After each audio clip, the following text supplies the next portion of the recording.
สบายดีหมดทุกคู่ทุกคนเนาะมื้อนี้ก็ได้มาเลาะยิงนกมากับหมู่2 คนเตะคือเก่าและซอกเลาะยิงตามต้นไม้เลาะไปเห็นละเลาะน้ำเดินเนี่ยไป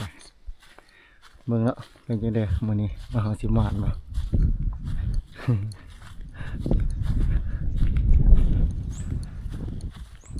มากับหมู่2 คนว่ายางเลาะกันละ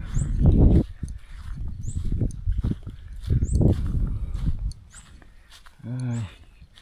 นกก็พอมีอยู่เด้นกเด้นกเข้านกพวกนกยางแล้วมันลงกลางนาแล้วมันขึ้นมาจับอยู่ตามเดินตามขังเราเคยมาเราไปเคยได้เยอะสินะเราก็เลยว่ามื้อนี้ลองมาเลาะมึงอีกกันว่ามันสิมาดเนาะสิมาดคือเก่าเอาเนาะติดตามผลงานกันไปว่าจะเป็นจังไดมื้อนี้ว่าสิแม่นคือเก่าบ่ เอา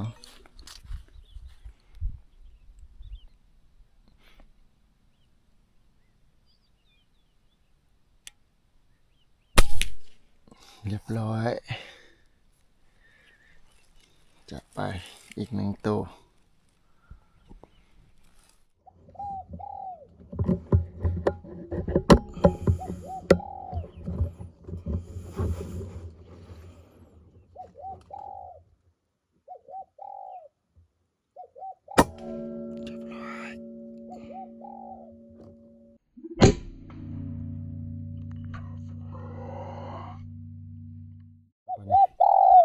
สิไปเก็บเอานกขวกตัวเดียวยิงก่อนมันตกเมื่อกี้นี่วันนี้ไปเก็บ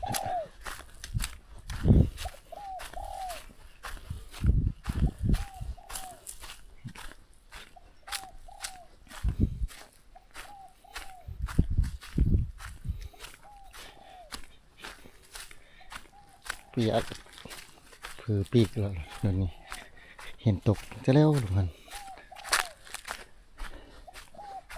เดี๋ยวนี้รอดยากแล้วเดี๋ยวนี้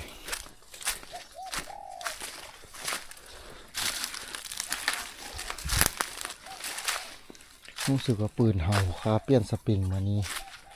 คือว่ายิงคักเลยยิงได้เรื่องดินี่งาถึงลงมา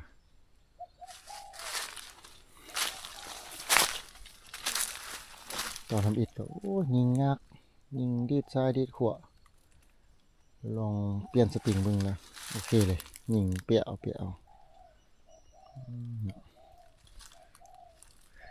งานนี่แหละ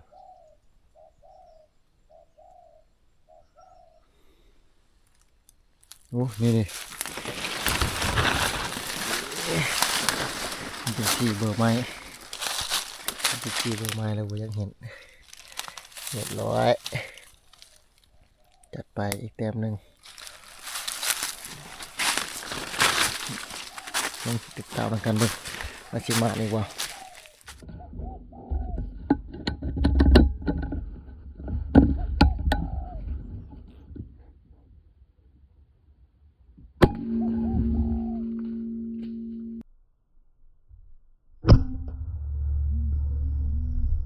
เรียบร้อยจัดไปอีกตัว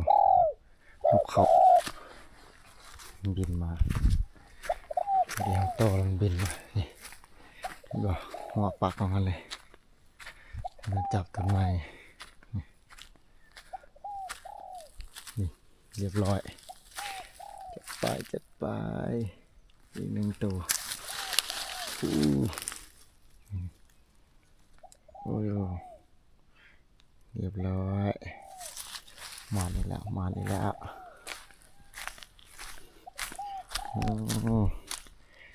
นี่ทางบ้านเขาเอิ้นนกเขาตูเลยทางอื่นนี่บ่ฮู้ว่าเขาจะเอิ้นนกหยังแต่ทางบ้านเขานี่เอิ้นนกเขาตู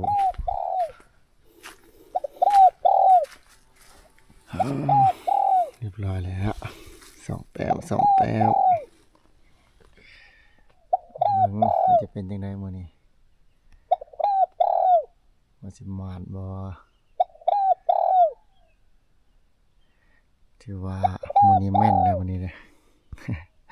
ก็คือว่ายิงก็คือเอาแม่นทุกมือละช่วงนี้ เสียดายเด้สโคปเฮาอยากซูมซ่าหน่อยหนึงอยากโฟกัสซ่าหน่อยหนึงโฟกัสโอ้บางเทื่อสัญญาณนกหนีป่าพุ่นว่ายิงยากๆโฟกัสยากซ่าแต่ว่าผู้ใดฮู้วิธีนั้นเอาใส่กับกล้องAction 4นี่บอกได้เด้อเพราะว่าบ่ฮู้บ่อนซื้อสโคปมาใส่นี่ถ้ามีไผฮู้ก็บอกได้เด้อแนะนำได้แนะนำกันได้เบิ่งเนาะติดตามแล้วกันเบิ่งแฟกเตอร์ว่าสิมาดบ่มื้อนี้ก็ว่านี่ฟ้านี่อยู่ๆร้อนๆฟ้าบดมาคือฝนสิตกตอนนี้ก็แดดดีๆอยู่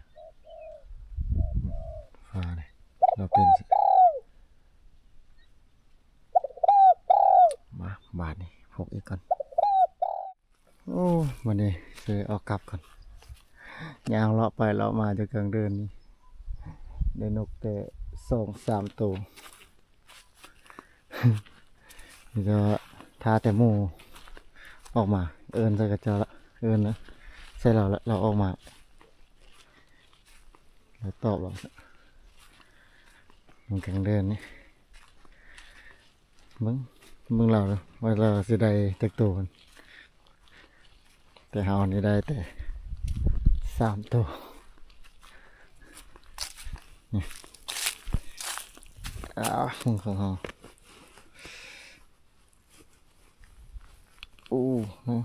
นกน้อยตัวหนึงนกน้อยตัวหนึงนกเข้าตัวหนึงนกขวกตัวหนึง3 ตัวเสานี่มึงติดตามมันของมัวว่าสิได้หลายบ่เดี๋ยวโมมาละนี่เด้อมาดีกว่าโอ้มาเล็กตัวฮะ4 ตัวโอ้มาเบิ่งเด้อ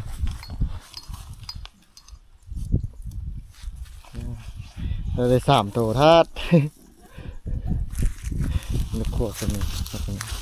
โอ้คักแท้สิ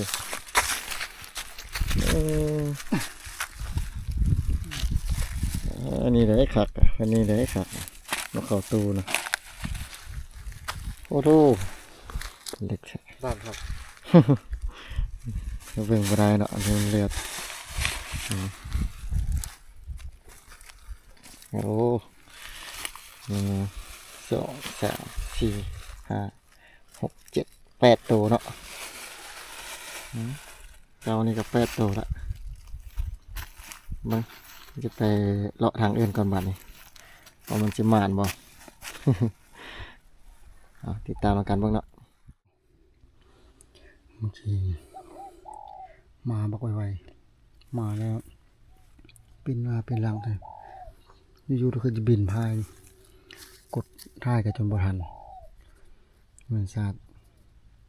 นี่จับนี่ใกล้มาชอบพอดีว่าแง่สวัสดีกันกด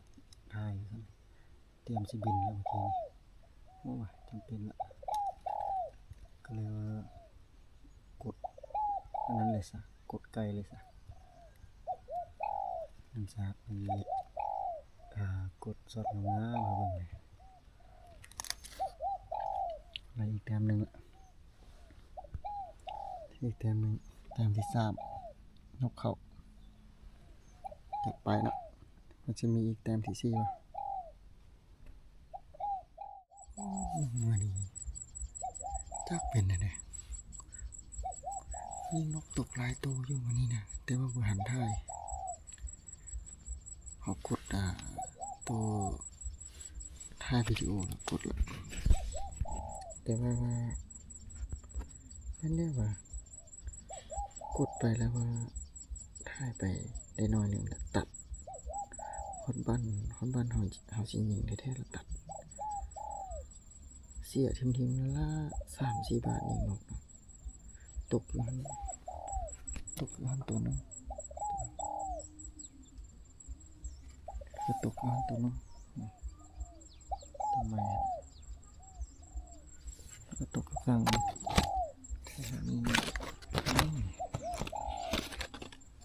แล้วถ้าเป็นเนี่ยโทรศัพท์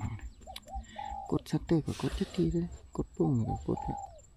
ถ่ายไปดีๆอยู่เลยว่าตัดปืดหดครึ่งนึงแล้วตัดจักเป็นเปลี่ยนยังไงบ่แต่ว่ายิงนกได้หลายตัวเติบเดียวมานี่1 2 3ตัวละ4ตัว5ตัวก็มู่ยิงอ่ะเฉพาะที่ว่าเขาย้ายมาเนี่ย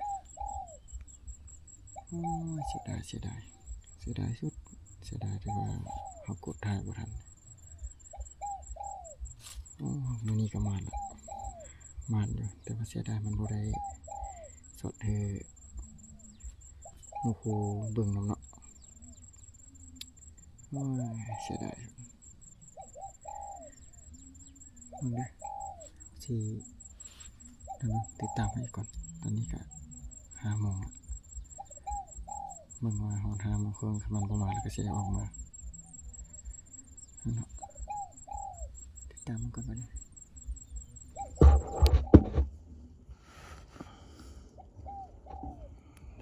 จะมาบ่ตัวนี้50 เมตร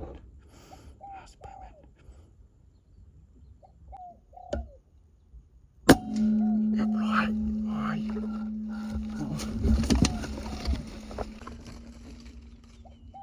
ตกปะเงาไงพลาดสมัครกี้นะเสียดายจังตาประสันเจิดลงขึ้นว่าจะตกลงดินพูดลงมาครับบินขึ้นนี่บินเจิดชายขึ้นหัวเจิดข้าเจิดขวมาทางหอยขึ้นว่าจะตกนะเพราะว่ามันบินเจิดแบบนั้นเนี่ยอาการน่าจะบรอดเสียดายสุด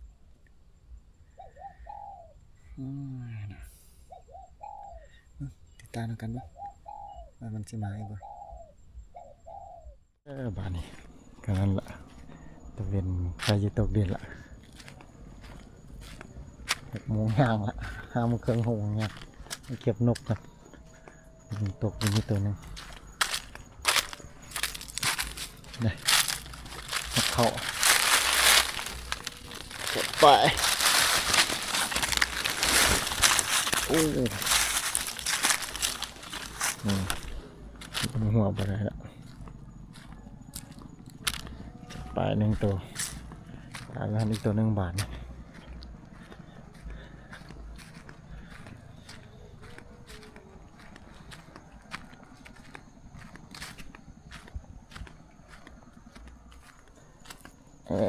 ตอนนี้ตัวที่2ร้อย1 ตัว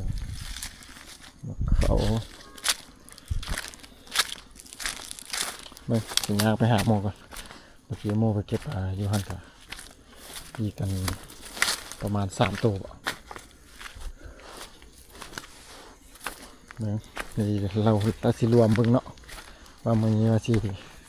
ได้จักตัว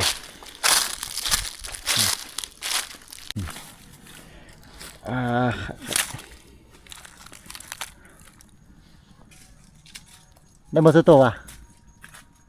โอ้คักแท้3 ตัวคักตัวนี้โอ้ผลงานโอ้เฮ้ยเดี๋ยวจุยุทงนะมาจะมาไล่ผลงานนะเบิ่งเด้สิได้จักตัวนี่ก็5 ตัวโอ้คักหลายมื้อนี้เอาเนาะมื้อนี้ผลงานมื้อของมื้อนี้เนาะได้อยู่นกเขาเนี่ยมี8 ตัวนี่ทั้งหมดนี่8 ตัวนกน้อยนี่อีกเต็ม2 4 6 7 ตัว โอ้ได้เรื่องวันนี้พอดีลาวละกะมันแต่เสียหลักแต่ตัวเดียวเลยเพราะว่าตัวเขาใส่สโคปเนาะเขาใส่สโคปแล้วสโคปแคมมันเวลาถ่ายแล้วถ่ายไปฮอตครึ่งนึงหรือว่าถ่ายไปดีๆแล้วก็ตัดเอง แล้วก็เมื่อกี้นี่เขายิงนกครั้งที่ว่าเขาถ่ายกดถ่ายยัดดีปัดว่ายิงมาแล้วพัดว่าตัดครึ่งนึงแล้วตัดครึ่งนึงแล้วตัดบ่ฮอดบันยิงจักบาทเลยเลยไปเสียดายสุดเนี่ยว่ะยิงนกตกไปหลายตัวแต่ว่าบ่ได้สอด